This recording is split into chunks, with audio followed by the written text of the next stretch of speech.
Hello everyone and welcome to InstructionalFitness.com. I'm your host Joe Tong and we're back today at Gold's Gym, the Mecca of bodybuilding, or nowadays the Mecca of fitness. First question we have here is Sean from South Riding, Virginia.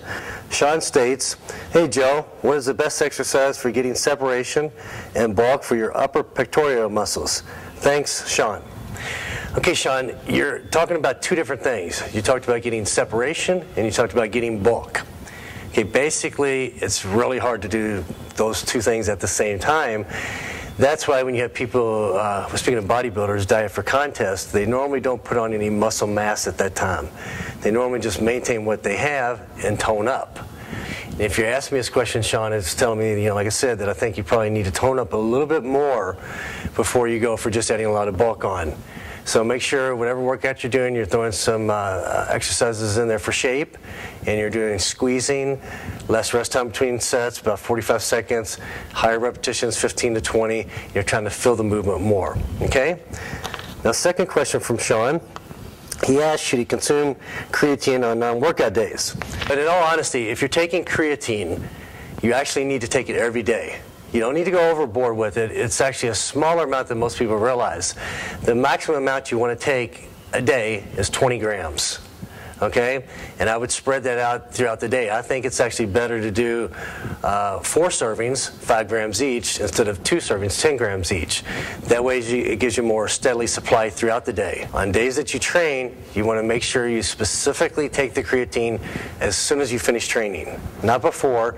All the research studies have shown that creatine before exercise does nothing to increase muscle endurance, does nothing to increase your strength, but creatine immediately after your workout within 20 minutes helps speed up the recuperation process.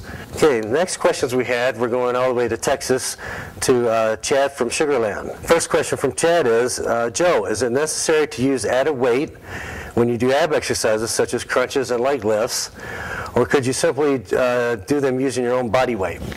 If you start using weight, what's going to happen when you use a heavy weight for your biceps? Hopefully they're going to grow, they're going to get bigger. You start using weights for your abs, what's going to happen? They're going to grow, they're going to get bigger. So if it was me personally or any of my clients, I don't let them use a weight when they do abs. I think it's much better to go without the weight to increase the time of doing the exercise. So exercise, you're actually going slower on the movement and decrease the time in between sets. That way you're becoming fatigued quicker and you're not going to actually be doing the repetitions that you would be able to use a weight on because you're already at, say, 10, 15 repetitions to failure without a weight. Second question from Chad is, Joe, I know muscle growth occurs during sleep and that you need to get a good amount of sleep each day. I like to stay up late, so is there any harm in staying up late but still getting the same hours of sleep while waking up later the next day? In general, as long as you're getting sleep and it's quality sleep, that should be sufficient enough. Okay, our next question, we're going to go all the way to Michigan, where Kat wrote to us. Kat states she's a female trainer in Michigan, that she would like to help women understand how lifting weights can help enhance fat loss rather than inhibit the lean look. She asked to please discuss the importance of strength training for women, not just increased metabolism, but the reduced chances of osteoporosis, etc. Thanks, Mr. Tong. You and your website rock the house and help me big time. Okay, one thing that you did point out is about increasing the lean look. Weight training does one thing specifically compared to diet. If you were to go on a diet, and I went on a diet, I trained with weights and you didn't. Okay, a few months down the road, your muscle tissue would start getting saggier. You would also start getting stretched skin. Myself, doing the weight training, my body would stay toner. So as I lost the weight, I wouldn't get excessive skin. Okay? The muscles wouldn't become loose and baggier looking. It would actually look like my body fit me, whereas yours would look like things are kind of just hanging on. And what's going to happen with your body is, after you're on this diet for a while, in the beginning you're going to start losing weight, okay? Then, without knowing it, your metabolism is going to slow down and you're going to stop losing weight. Mine's going to keep going, okay? And the reason why this is what happens is, you have a ratio of muscle to fat, okay?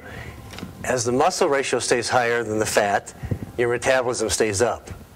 Once you've been dieting for a while, not doing any weight training, okay, and they become about equal, because you don't have increased muscle growth, then your metabolism starts slowing down. With me, I'd be doing the weight training, so my metabolism would be up because my ratio of muscle tissue would be up. Therefore, we keep my metabolism going all the time. Okay? So for your clients out there that are elder women, I really recommend get your nutrition down. That's very, very big.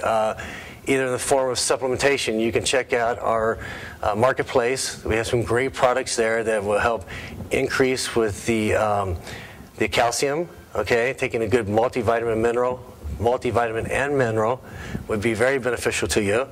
And then also, you would want to look at maybe increasing the diet through some extra yogurt, cottage cheese, things like that. And by all means, keep up the weight training. It's going to help with the bones and a lot of other problems that you face with the aging process. Okay? Next one is from Kurt from Berlin, Germany. Hey Joe, I work out extremely hard 5 to 6 times a week.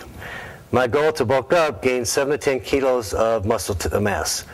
With the BMR calculator, I found out that I need about 3,360 calories to maintain my current weight. In order to gain muscle, how much more calories would you recommend without gaining too much fat? And the total calories I have to consume, how should the fat, protein, and carbohydrates be distributed?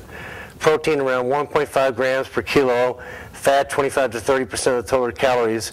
Well, these are separated into saturated, mono, polysaturated fat, and the rest complex carbs. Okay, so basically, my question is, how much should I eat? What is the best timing?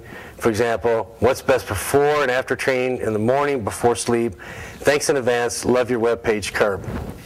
Curb, that's a great question, but it's very, very detailed. And unfortunately, I'm only going to be able to touch on some certain aspects of the question because everyone is an individual person with different bodies. And without seeing you in person, and this is very, very vague in the information you gave me about yourself, so I couldn't give you a lot of detailed answers, but I can steer you in the right direction.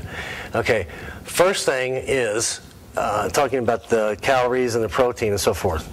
Let's look at it 2 ways. If you're in the off season, whatever you consume with protein, you said about 1.5 grams per kilo, which is right. That's assuming you're not in a catabolic state. Okay, you can double that amount in carbohydrates. So say you're consuming 200 grams of protein a day, you can eat about 400 grams of complex carbs. Okay, so in the off season, whatever your protein is, double your carbohydrate intake. In the off season, keep your fat relatively low with good fats. Fats coming from nuts, whole grains, extra virgin olive oil, things like that. Okay, so it's a healthy source of fats. Now, if you move into the phase that you're trying to tone up and get lean, whatever your protein intake is, cut your carbohydrates in half of that. So if you're having 200 grams of protein, have 100 grams of carbs. So see, that's a big difference from before and after. And I can't give you the specific numbers, like I said, because to do that, I need to know what your body fat level would be at, how much intensity you train with, how often you train, for what period of time you train, how many times a day you train. So things are very, very specific to give that general information. What I would recommend, even if it's in the beginning that you're working with somebody for 4 weeks, 8 weeks, get a nutritionist in your area. Talk to some people at the gym that have hired somebody that have gotten good results, and it's very well worth it to actually invest in this person's knowledge.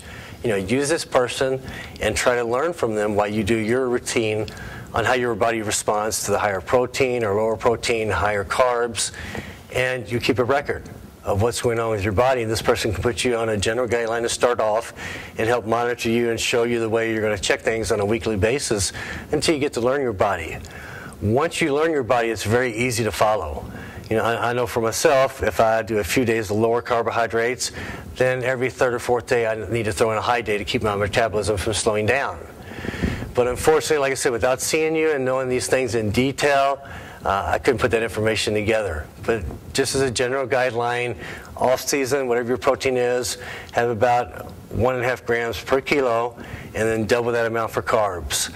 If you're toning up, whatever the protein is, like I said, about 1.5 per kilo, half that amount of carbs, and that should give you the results you're looking for. Okay?